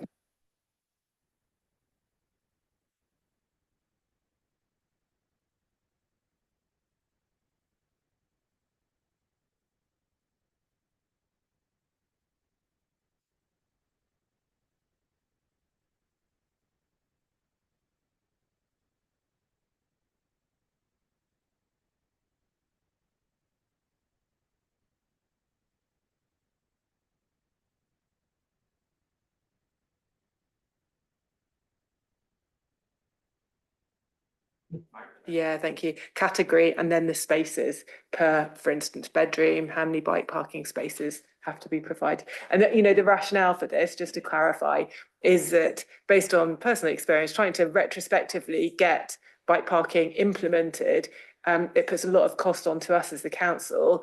And if we are expecting this increased number of bike trips, you know, actually the developer should be paying for that infrastructure at the point of development, not us paying for it retrospectively. Thank you. Thank you, Councillor Miles. Councillor Ortino, did you wish to make a comment or further contribute to debate around that? No worries at all. Whilst you read that, we will also, there was a second recommendation in what Councillor Miles said around effectively exploring whether the wording around the density of buildings in relation to the view cones could be strengthened. Again, I think that's something where we wouldn't necessarily be able to give a specific wording as a committee, but we could certainly make a recommendation for stronger wording to be explored. I mean, personally, I think we do need to be looking at greater density, and it is exactly the sort of thing we would want to look at where it's possible. Again, is that something that the committee would be minded to support as a recommendation? Thank you very much. I think we can possibly pick up on the wording, exact wording, outside of this meeting, as long as there's general consensus on the idea that we'd want to strengthen the wording around density in relation to the view cones. Councillor Ortino, had you had chance to consider? Thank you very much. So I think there we have two recommendations in effect. The first around the level of cycle parking. It might also be useful to note what Councillor Miles said about Cambridge, and potentially we could make a specific note there about looking comparatively at the numbers in their local plan, particularly if it's been approved with those numbers. And then also a second recommendation around strengthening the wording on density. Is there anything else? Councillor Hollingsworth, yes. Just checking, I think we're on the right page for what you're looking at, but the question and density is policy HD8, making efficient use of land. The view cones are somewhere else, I cannot remember off the top of my head. The next one, HD9. So did you want to make sure that it's covering both? Sorry, I'm helping your minutes. No, it's very much appreciated, and as we noted at the start, I think a number of members have had limited time to look at things in the depth that they may have wished. Indeed. So if we could look at both, I think that would be very, very helpful.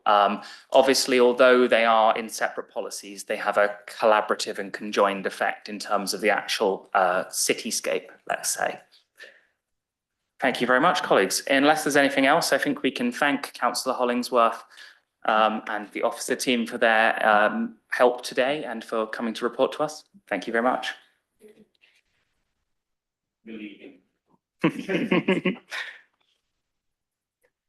So we now, just forgive me while I shuffle amongst the various documents.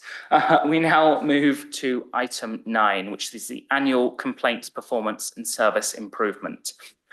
So we have joining us tonight Councillor Linda Smith, Bill Graves and Kat Mays, who will be presenting this item. Councillor Smith, apologies for this being slightly later than we had originally planned, but I invite you to open the report at this stage. Yeah, thank you. Apologies, I've got to leave in a couple of minutes, so I might have to leave before you finish this item. Just very briefly, I mean, this report is a mixed bag, to be perfectly honest. You know, there's some good news in there and there's some less good news. I think on the positive side, there's some really good information there about progress that's been made with complaints handling on the ODS side of things. Drastic reduction in the number of complaints, and they've done well in terms of responding to those complaints that they have received promptly, and that is in a large part down to you know, innovations that have happened there, improved ways of working, and the introduction of new technology used by ODS. And you know, so that is to be welcomed, and I think there's things we can take away and learn from that. On the council side of things, we are disappointed with how that we've been unable to respond to complaints as promptly as we should have been doing in too many cases. I've been assured about things that we've put in place, which will mean that we will see an improvement in that.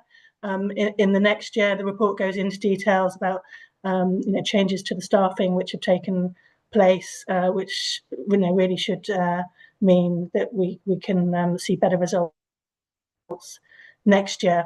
But I would like to say that I am very impressed with the quality of our complaint handling in terms of the quality of the responses residents, tenants are receiving when they do complain. I'd like to thank Kat and her team for their work. I think any councillors that have been involved in the complaints process and have seen the responses to complaints which have gone out from the council recently will know that even when we don't uphold complaints, even when we're not telling tenants exactly what they want to hear in terms of how we're responding, we do show that we're taking on board everything that they've said, and that we've listened, and that we're treating the complaint with the respect that it deserves, and learning from what tenants are telling us where there is the opportunity to do so.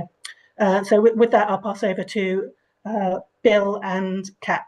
It's great to see you, Bill. Thank you, Linda. Now I'll ask Kat to introduce the report this year.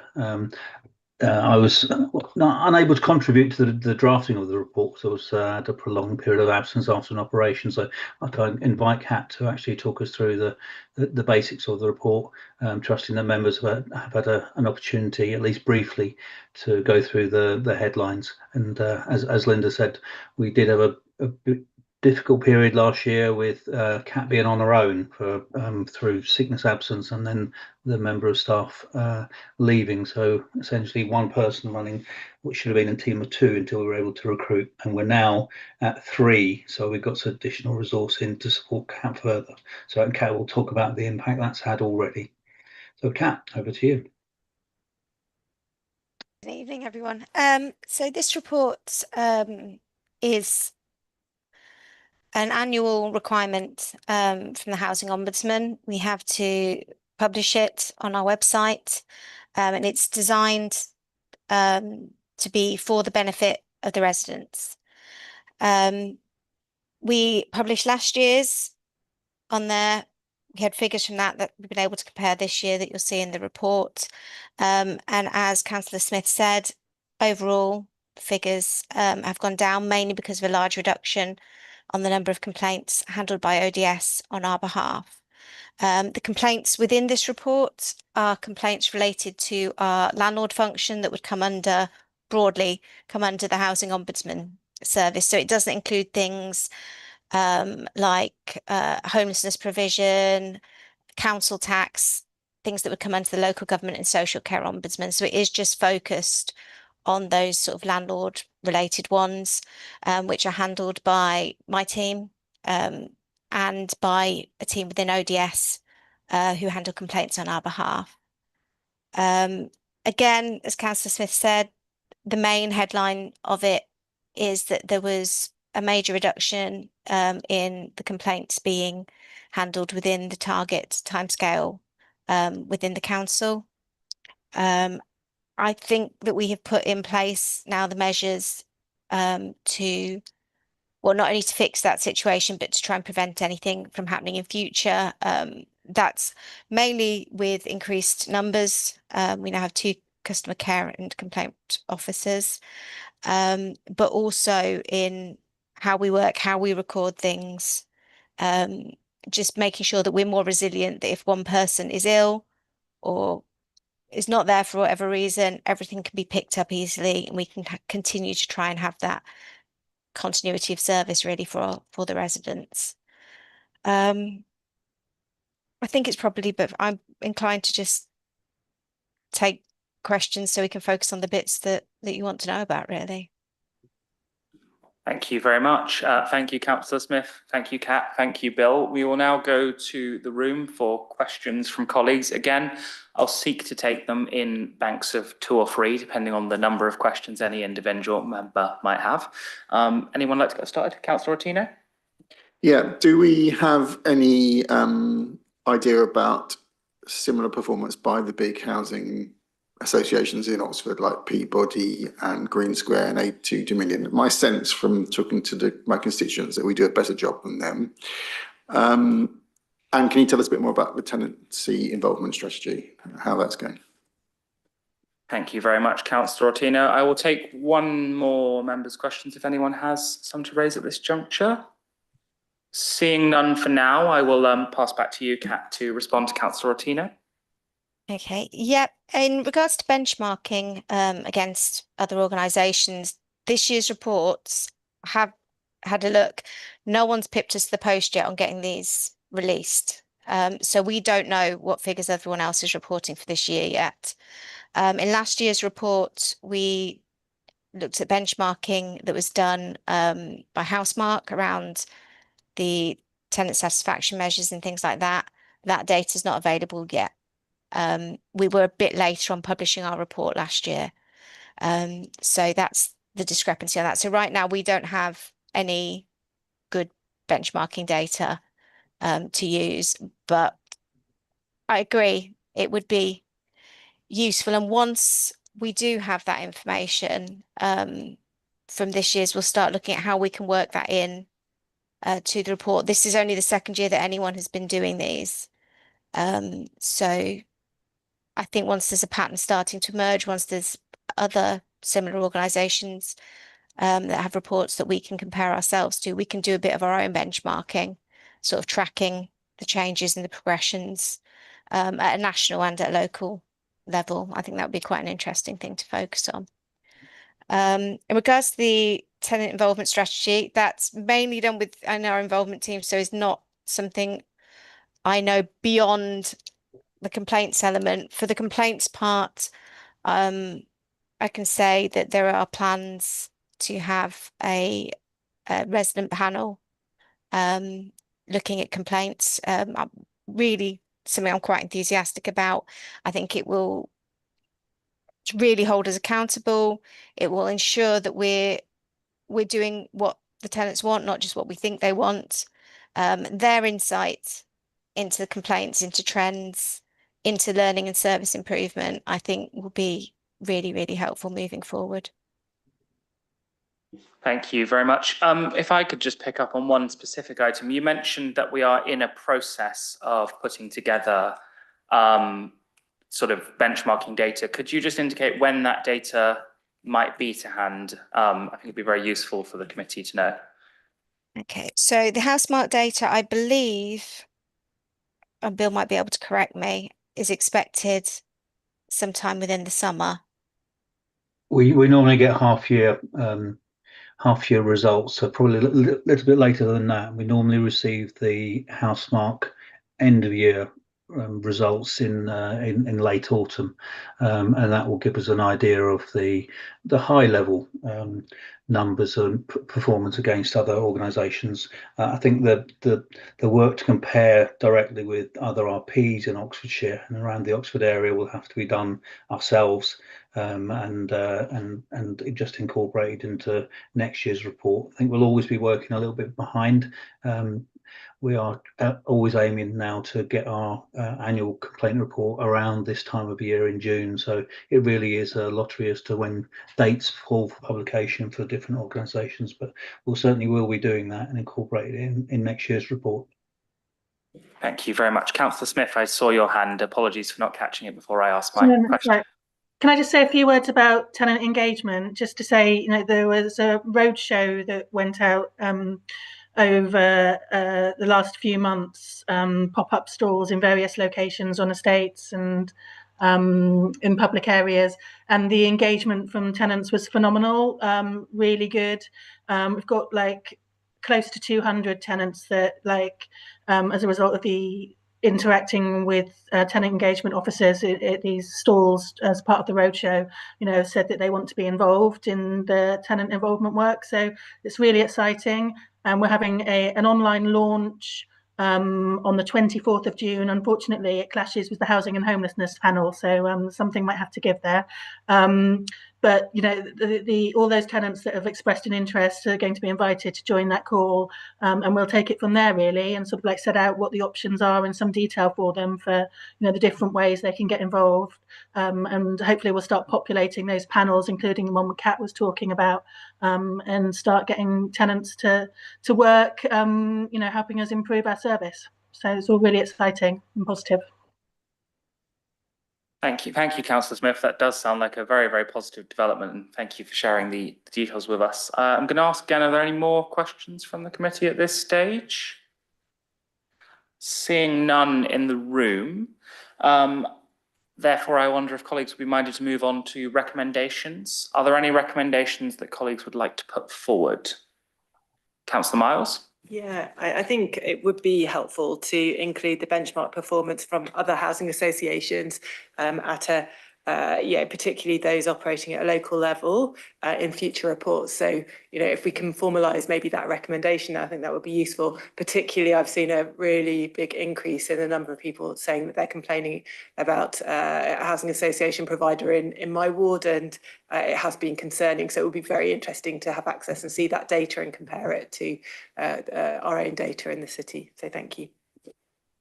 Thank you very much, Councillor Miles. I mean, I would certainly agree with that as a recommendation. And given that, as Kat and Bill have indicated, this is sort of something that's likely to be timelines allowing coming in towards the next report anyway, I think it would be sensible to make that as a recommendation. Is everyone else in agreement with that? Excellent. Thank you very much. Any other matters which people would like to raise as possible recommendations? I am seeing none. Therefore, I'd like to say sincere thanks to Councillor Smith, to Kat and to Bill for hanging on. This was obviously the final substantive item, so thank you very much for your patience, and thank you for the report as well. It's good to hear some promising news, particularly around the tenant engagement. Thank you. Thank you. That completes our sort of truly substantive items. We just now have to go to approving the minutes of the previous meeting. This was originally at item 4. I was not a member of the committee at that time, so I will rely on others to guide me as to the accuracy of said minutes. Were there any corrections that members wish to raise? Seeing none, are members happy to approve those as an accurate record? Vote. Thank you very much. You're seeing that unanimously. Okay, the last thing we have to do today is a report back on recommendations. So firstly, Celeste is going to inform us on the cabinet's response to recommendations in meetings that have taken place since the Scrutiny Committee last met. Celeste, could I pass over to you for that? Certainly, Chair.